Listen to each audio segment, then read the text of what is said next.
Ah, Kaéré, jeune Massaliote. Nous allons continuer nos leçons sur le combat hoplitique et à présent que nous avons vu la position haute et l'usage du bouclier de manière offensive, nous allons pouvoir commencer à travailler sur des techniques que nous allons appliquer en combat. Donc, la première de ces techniques, c'est ce que l'on appelle le doublé. En réalité, quand on combat, on ne va pas simplement se contenter de faire une attaque, voir si on l'a touché, l'autre attaque et contre-attaquer. Non. Un combat, ça se prépare, ça se construit. Et pour le construire, on va faire des préparations et on va appliquer ce qu'on appelle des techniques d'enchaînement. Où on va enchaîner justement différentes attaques. Je vais vous en montrer quelques-unes et on va commencer justement par le doublé. Alors le doublé, c'est assez simple.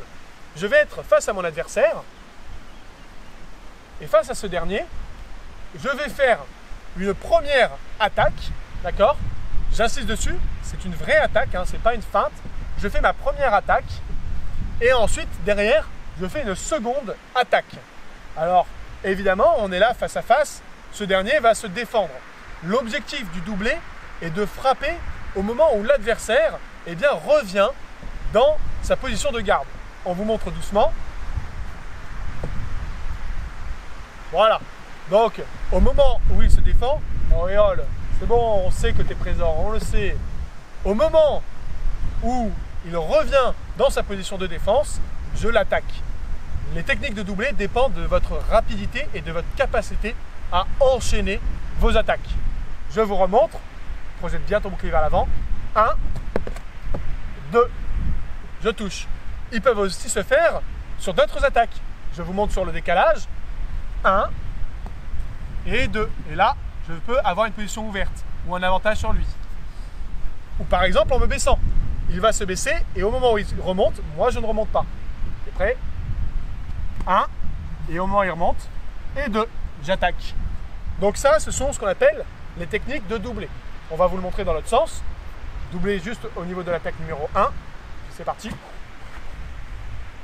Voilà. Donc là, vous voyez, on va le faire tout doucement. 1, sa première attaque, je la protège. 2, je ramène ma garde. Et 3, il frappe. Donc, les techniques de doublé vont chercher à créer quelque chose chez l'adversaire. On sait qu'il va se défendre d'une certaine manière. Et donc, on va pouvoir profiter de cet avantage. Passons maintenant à la seconde technique d'enchaînement. Justement, les enchaînements en eux-mêmes. C'est-à-dire ceux où on va enchaîner différentes techniques. Par exemple, je vais commencer sur une attaque numéro 1, par exemple, au niveau du visage. Il va se protéger et ensuite je vais enchaîner sur une attaque numéro 3. On vous montre doucement. Attaque numéro 1 et attaque numéro 2. Au moment où il revient dans sa garde, il ne m'a pas vu descendre et je vais pouvoir frapper. À toi de le faire tout doucement. Attaque numéro 1, attaque numéro 3. Vous voyez, au moment où je suis revenu, je n'ai pas eu le temps de le voir descendre. Alors évidemment, les enchaînements dépendent de votre rapidité d'application. Attaque numéro 1, attaque numéro 2. Vous voyez?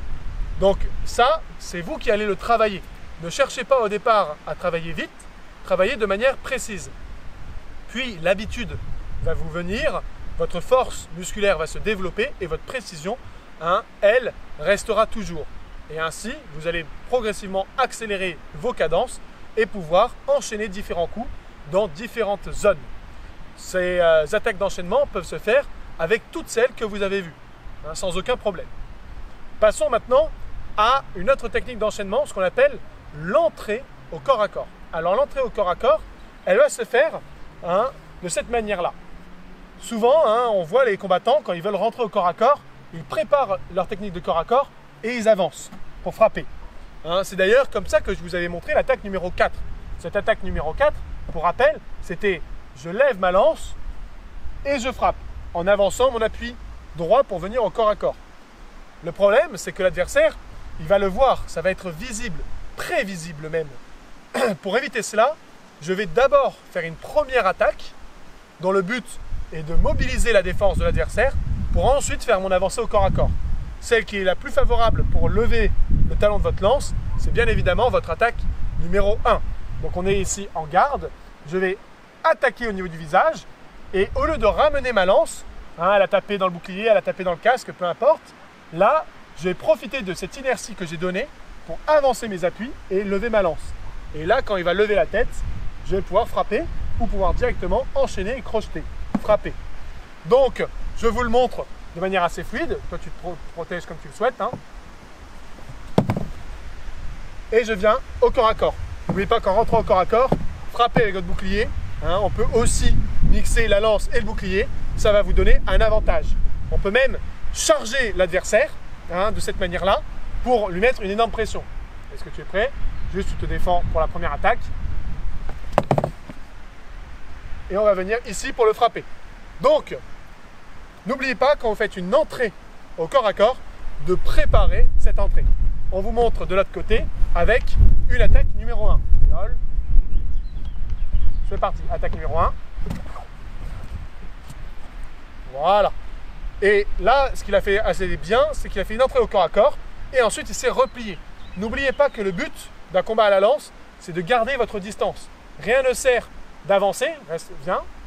Je me suis protégé et je suis là et on n'arrive pas à se toucher. Le but derrière, ça va être de reprendre la distance d'une manière ou d'une autre pour venir frapper votre adversaire. Donc, n'oubliez pas que l'entrée au corps à corps n'est pas définitive. On peut bien évidemment se replier en n'oubliant pas de se couvrir. Alors, j'allais faire une blague nulle sur le fait de ne pas avoir froid, mais on va s'en garder.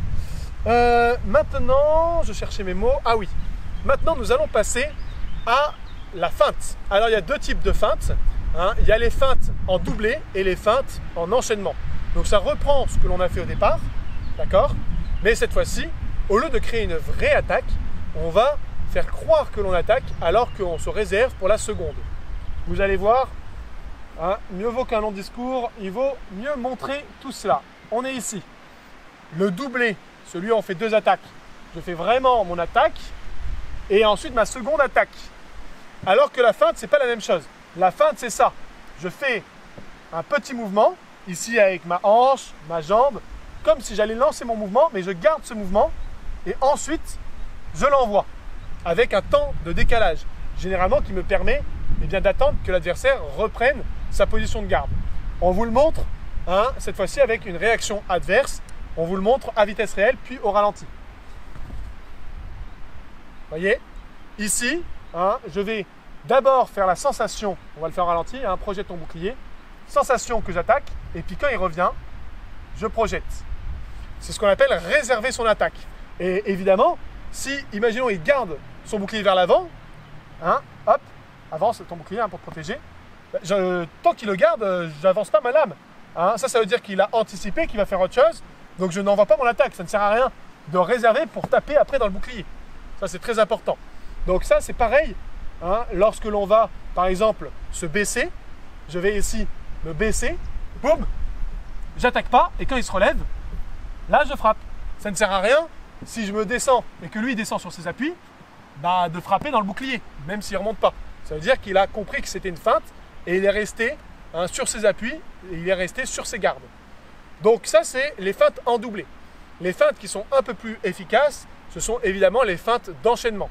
Là, ça va être beaucoup plus dur pour l'adversaire de comprendre où est-ce que je vais frapper. Alors, les feintes d'enchaînement, elles sont assez simples. Je vais vous montrer toujours sur l'axe principal, mais elles peuvent se faire en se décalant.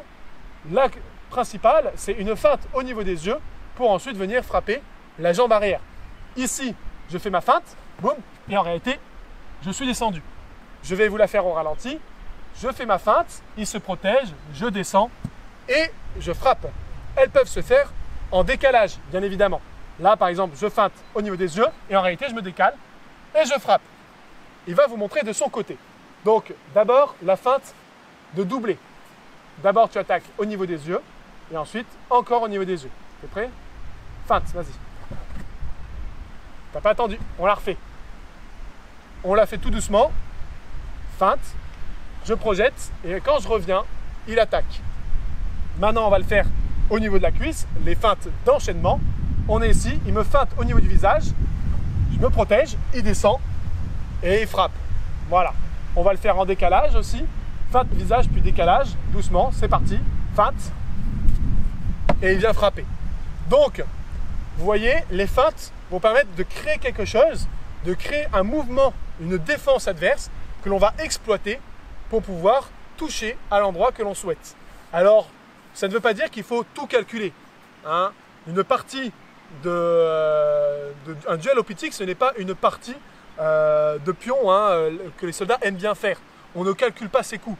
On sait qu'il y a de l'aléatoire dans un combat. Cependant, au sein de cet aléatoire, vous allez pouvoir anticiper des mouvements adverses, provoquer certaines choses pour derrière faire des techniques d'enchaînement. Donc pour rappel, le doublé, l'enchaînement, l'entrée au corps à corps, la feinte de doublé et la feinte d'enchaînement. On vous les remontre dans leur intégralité et je vais mettre cette fois-ci dans le champ ouvert. Mets-toi face à moi.